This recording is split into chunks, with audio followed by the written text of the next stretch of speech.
Hello everyone, welcome back to my channel. इस part के start में हम देखते हैं कि जेन और दायन पार्क में बैठे होते हैं। वहाँ कुछ बच्चे स्केटिंग कर रहे होते हैं।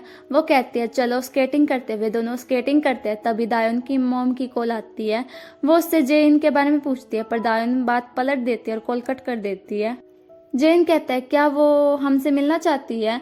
दायन कहते हैं मैंने सोचा था मैं डेट करूंगी तो वो चुप हो जाएगी, पर अब वो शादी के पीछे पड़ गई है।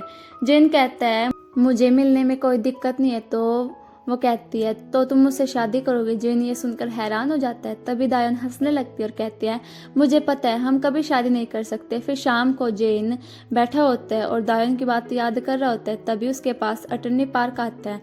दूसरी तरफ दायन को पता चलता है कि जीसू को नया कॉन्ट्रैक्ट मिल गया है। अगले दिन जेन से तेहा मिलता है तो वो जेन से कहता है तुम दूसरों की जिंदगी में खुश हो। जेन कहता है मैं एसएच ग्रुप का मालिक और ये सब मैंने खुद से कमाया है। लोगों के कहने से मुझे फर्क नहीं पड़ता। अगर तुम्हें मेरे स्टेटस तक आना है तो पहले अपने पापा का हाथ छोड़ो और अपनी माँ की बात सुननी बंद करो। जिस दिन तुम ये कर लोगे मैं उस दिन तुम्हें मेरे बराबर समझूंगा। ये कहकर वो वहां से चला जाते हैं। तेहा को खबर मिलती है कि दायन मॉल में है। दायन के पास एक बच्ची रोते हुए आती है। वो अपनी माँ से बिछड़ गई थी। दायन कहती है तुम रो मत, हम तुम्हारी मम्मी को ढूंढ लेंगे। तभी तेहा उनके पास आता है। वो कहता है तुम्हें उसे अनाउंसमेंट रूम में लेकर जाना चाहिए। दायन उसे थैंक्स करती है और वहां से जाने लगती है। तभी तेहा उसे रोकता है और उसके साथ खाना खाने को कहता है, पर दायन कहती है पर मुझे अभी जाना है। तेहा उसका नंबर मांगता है तो वो कहती है ये मेरे बॉयफ्रेंड को अच्छा नहीं लगेगा। ये कहकर वो वहां से चली जाती है। फिर वो और जेन युनजिन की शॉप पर जाते हैं। उसने वहां जेन के लिए सरप्राइज प्लान किया था। जेन का आज बर्थडे था। वो उसके लिए केक लाती है। जेन अपना बचपन याद करता है। उसी दिन उसके भाई की डेथ हो गई थी। दायन उससे पूछती है तुमने कभी केक नहीं काटा। तो वो कहता है नहीं। दायन पूछती है कितने साल से। तो जेन कहता है लगभग 22 साल। दायन हैरान हो जाती है और उसके फेस पर केक लगा देती है और उसकी फोटो खींचती है। वो भी दायन को केक लगाता है। वे दोनों साथ में सेल्फी लेते हैं। दायन उसे गिफ्ट देती है। फिर जेन उसे घर छोड़ने जाता है। घर जाकर जेन अपनी माँ को कॉल करता है और कहता है मुझे इस दुनिया में लाने के लिए थैंक यू। उसकी बात सुनकर उसकी मॉम इमोशनल हो जाती है। अगले दिन जेन अपने ऑफिस में होता है। उसके पास दायन का मैसेज आता है। वो उससे चैटिंग करने लगता है। फिर जेन दायन को कॉल करता है। दायन के घर उसकी माँ आ जाती है। जेन लिफ्ट में होता है। तभी वहाँ चेयरमैन की बेटी आती है। वो किसी और के साथ आई हुई थी। वो कहती है तुम्हें अजीब नहीं लग रहा मुझे किसी और के साथ देखकर। वो जेन से कहती है हमें नई शुरुआत करनी चाहिए। तो वो कहता है मेरे पास कोई वजह नहीं है तुम्हें डेट करने की। तुम कोई और ढूंढ लो, मैं तुमसे शादी नहीं करने वाला। और वहां से चला जाता है। दायन की माँ उससे पूछती है कि क्या तुम एक अमीर लड़के को डेट कर रही हो। तो वो कहती है हाँ वो अमीर है। तो उसकी माँ उस पर गुस्सा करती है। दायन कहती है मैं ये सब जीसू के लिए कर रही हूँ। हम बस 6 महीने के लिए साथ है। उसने हमारे स्कूल के लिए इतना कुछ किया है, इतना तो मैं कर ही सकती हूँ। हमने एक कॉन्ट्रैक्ट साइन किया और वैसे भी उस लड़के को शादी नहीं करनी, ये बस एक बिजनेस है। फिर दायन के पास जेन की कॉल आती है। वो उससे पूछता है तुम्हारी माँ ने क्या कहा। तो वो कहती है वो परेशान हो गई थी। उन्हें एक ऐसा लड़का चाहिए जो ना तो ज्यादा अमीर और ना ज्यादा गरीब हो। तभी उसकी माँ उसे बुलाती है और वो कॉल कट कर देती है। उसकी माँ कहती है मुझे जेन से मिलना है, उसे घर बुलाओ।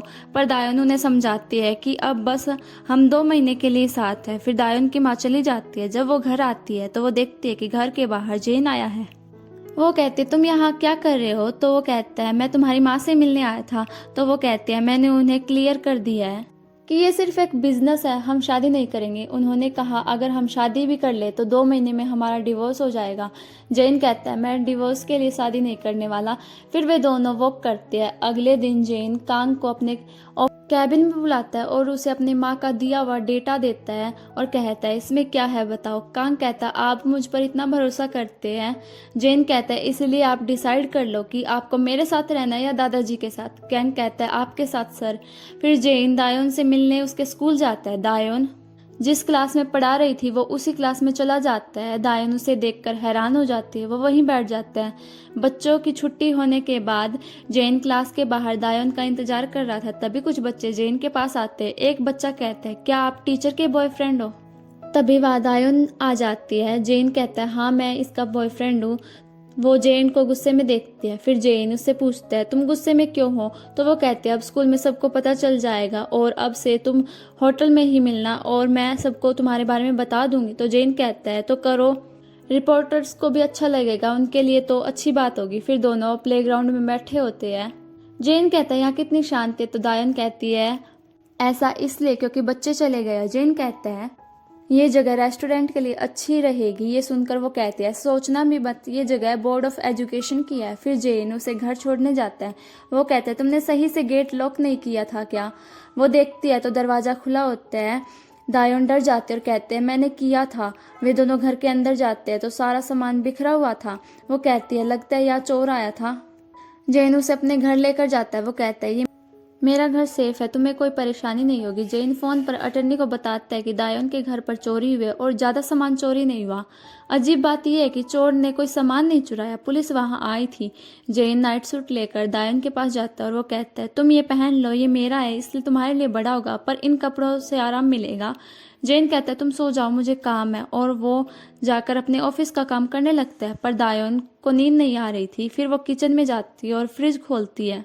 उसमें सारी वाइन की बोतलें होती है और सब पर डाडा लिखा होता है। ये देखकर वो खुश हो जाती है। फिर जेन को बाहर से आवाज़ आती है तो वो बाहर जाकर देखता है तो दायोन ने वाइन पी ली थी और वो नशे में होती है। जेन पूछता है तुमने अब तक कितनी बोतलें पी ली? अकेले पीना चीटिंग होती है। दायोन उसे एक बोतल देती है और कहती है तुम भी पियो। और कहती है मैं ये सोच रही हूँ कि मैं इतने बड़े घर में क्या कर रही हूँ, मैं यहाँ क्यों आई हूँ? जेन कहता है तुम्हारे घर में चोरी हो गई थी इसलिए तुम यहाँ आई हो। दायोन जेन से कहते हैं मैं तुम्हें पसंद करने लगी हूँ, मैं तुम्हें किस कर लूँ प्लीज़। तो वो जेन को किस कर लेती है। ये देखकर जेन हैरान हो जाता है। फिर जेन उसे उठाकर कमरे में लेकर आता है और उसे बेड पर सुला देता है और खुद नीचे ही सो जाता है। सुबह वो उठती है और कहती है मैंने सब खराब कर दिया। वो धीरे धीरे बाहर आती है और देखती कि कहीं जेन तो नहीं है। वो देखती है एक छोटा सा पपी गिरने वाला होता है। दायोन उसे बचाने के लिए जाती है। जेन उसे ऐसा करते देखकर हैरान हो जाता है। दायोन पपी तो बचा लेती है लेकिन उसका पैर फिसल जाता है। जेन उसे बचाने जाता है, दायोन उसके ऊपर गिर जाती है। जेन कहता है तुम वहाँ क्या कर रही थी? तो वो कहती है मैं इस पपी को बचा रही थी। जेन के कंधे पर चोट लग जाती है, उसे काफ़ी दर्द होता है।